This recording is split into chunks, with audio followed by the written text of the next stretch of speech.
Today we're talking about Gnaeus Julius Agricola, aka the man who is responsible for the Romanization of Britain, the British Isles. That's who I have to thank for being so obsessed with Rome and leaving incredible monuments here. Hi, my name is Moray. Me and my lovely editor, we have a YouTube channel promoting and creating anti-rated history content, so put a like and subscribe if you hate AI slop on the internet. Yes, we're talking about the biography of Julius Gnaeus Agricola, who is responsible for all of the Romanization of Britain.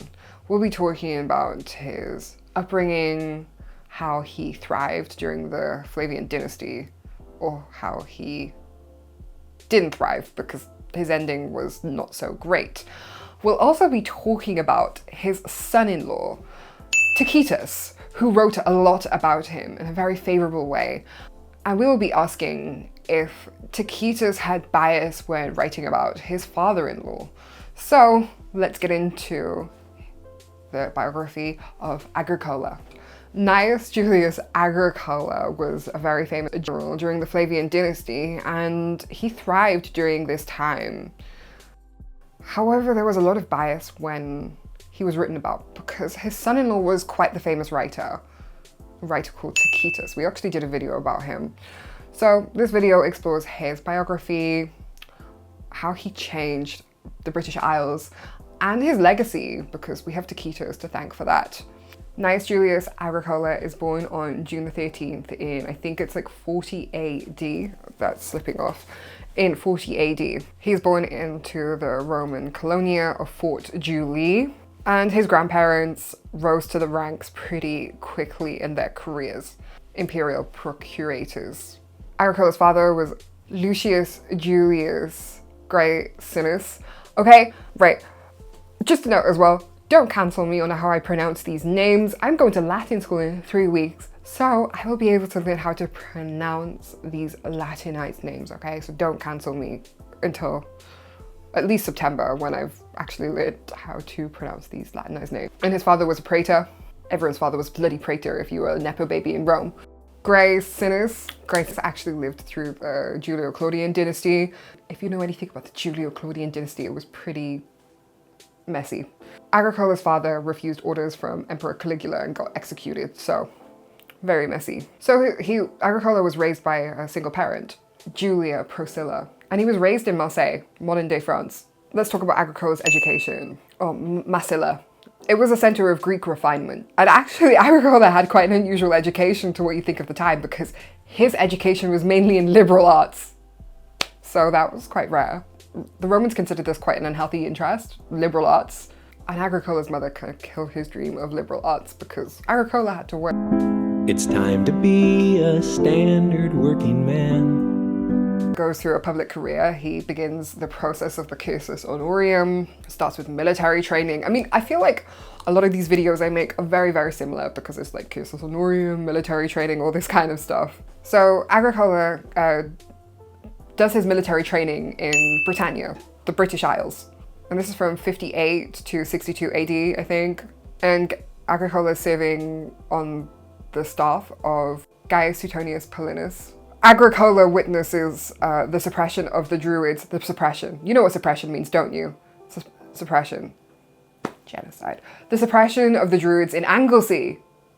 Anglesey here in Wales! What? And Agricola is directly involved with quelling Queen Boudica, who we haven't done a video on, but she's so famous I don't think we need to. Or should I do a video on Boudica? I've done a video on Julius Caesar, so maybe we should do a Boudica video.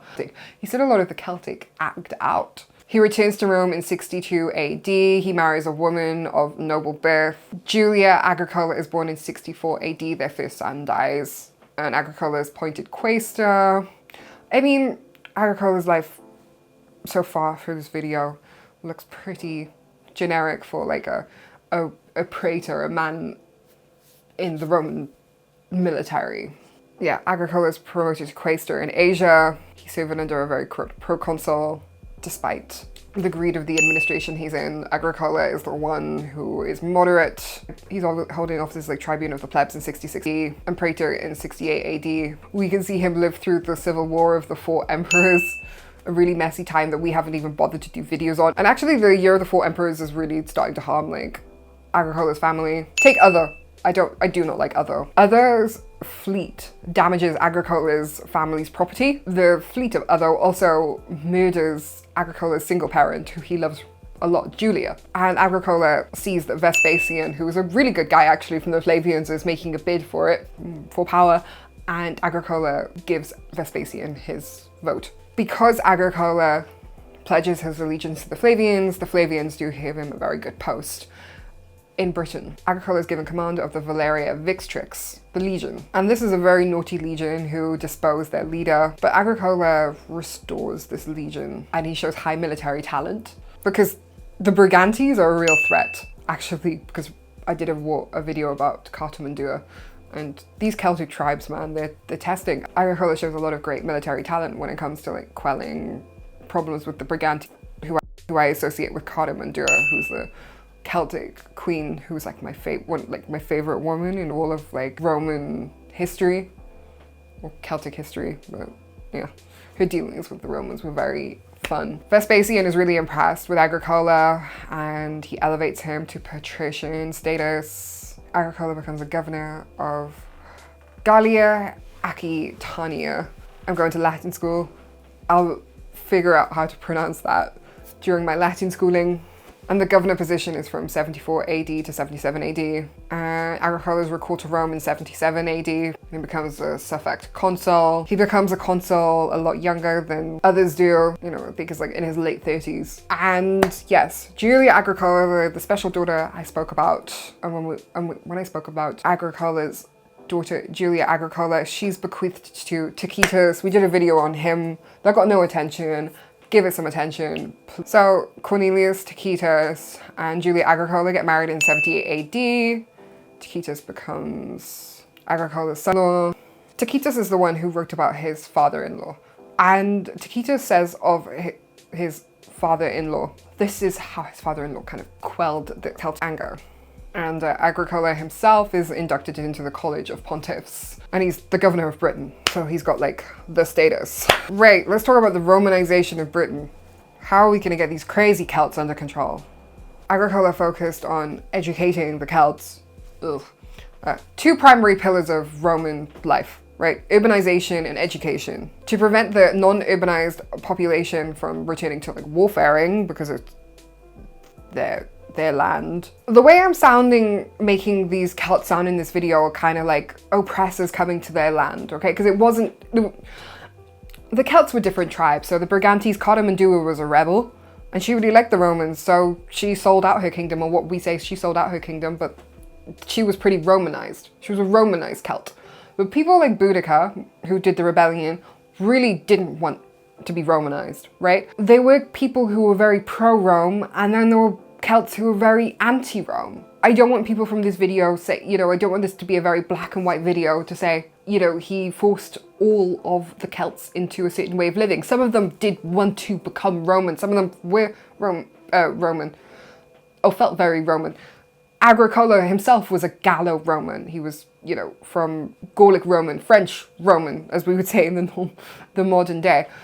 I don't want people to say, you know, that he encouraged the Brits, the native British Celts, to be a certain way. No, some of them were already Roman, it just depended tribe by tribe. Tacitus writes of his father-in-law. They were British elites, and Agricola encouraged them to adopt a very settled lifestyle. He had the funds to create Roman buildings, temples, public forums, private stone villas, and classical Roman layouts. And he actually created a formal education with emphasis on the liberal arts, because Agricola was a arty boyo. Like, he was an arty boy. He wanted the sons of chieftains to engage in art. And it's quite funny actually, because he wanted the Celts to focus their energies away from warfaring, but instead put their negative energy somewhere else. He encouraged the linguistic fluency of Latin. He wanted the adoption of Roman style dress, especially the toga. He was distracting the Celts. These luxuries were to pacify the Celts, actually. And he wanted to serve luxury rather than worry. That's quite a good tactic, actually. It's kind of what Blair did to all the working class people in the 2000s, I think. It was a cultural transformation for the Celts. That's how he transformed Britain, by giving the Celts luxuries. Let's talk about what some historians have said about this transformation. Take someone like David Braun. He says that the change of Celtic culture wasn't a up and down state program like you would think, but it was quite a spontaneous process. But he says that a lot of Celts wanted to go through this process of Romanization. I mean, it's a contentious debate, but scholars like Karl Mazurek, sorry if you're watching this, Karl, I'm pronouncing your name wrong, but scholars like Karl Mazurek claim that this kind of culture change in Roman Britain wasn't a spontaneous thing, but it was a very Flavian thing, actually, the way the Flavians did things. The Flavian emperors were known for being grandiose. You know, the Colosseum is still standing today, for goodness sake. You know, they were very good at their showmanship, and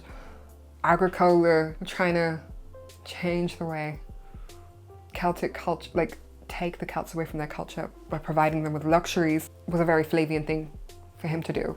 Well, what does archaeological evidence say about this culture change?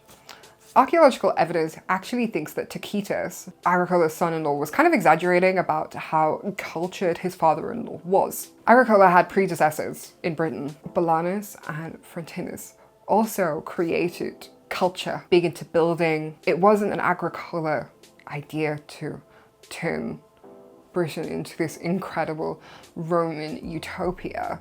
The process had already started. Tacitus implies that the British had given up their culture for Romans, and they loved doing it. They just wanted Roman culture. That's kind of bullshit. Archaeology teaches us that the Celts still kept their indigenous practices. Well, we still kept our indigenous practice. It's just the religious practices went hand in hand along with the Celtic art styles, along with the Roman culture. And we can see this in Bath.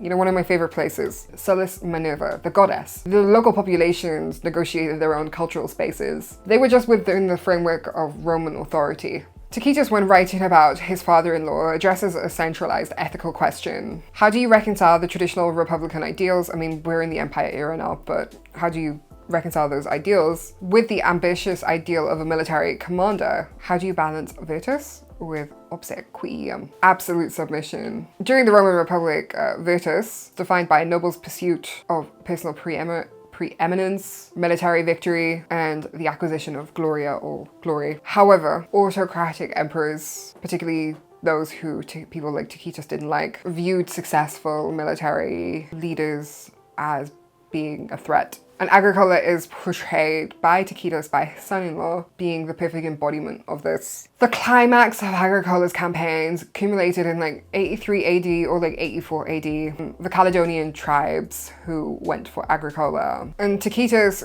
claims that Britain was completely conquered thanks to his father-in-law, but it doesn't survive modern day analysis. It was an unsustainable victory because Agricola did survive. It was a Pyrrhic victory because the Scottish Highlands, they possessed no significant agricultural surplus, no major urban centres, and like no worth. And retaining control over this land was just a net loss. The Roman faced existential crises in the mid-80s of AD. The Rhine and Danube, the Shire. No, Agricola is called back to Rome. In conclusion, Agricola was like exceptional at his job, but most of that was an exaggeration thanks to his son-in-law. If you're an old man, maybe you should like bequeath your daughter to like a writer who can exaggerate all of your achievements. Okay, thank you for watching, and I'm sorry for having to edit this one. I'm sorry.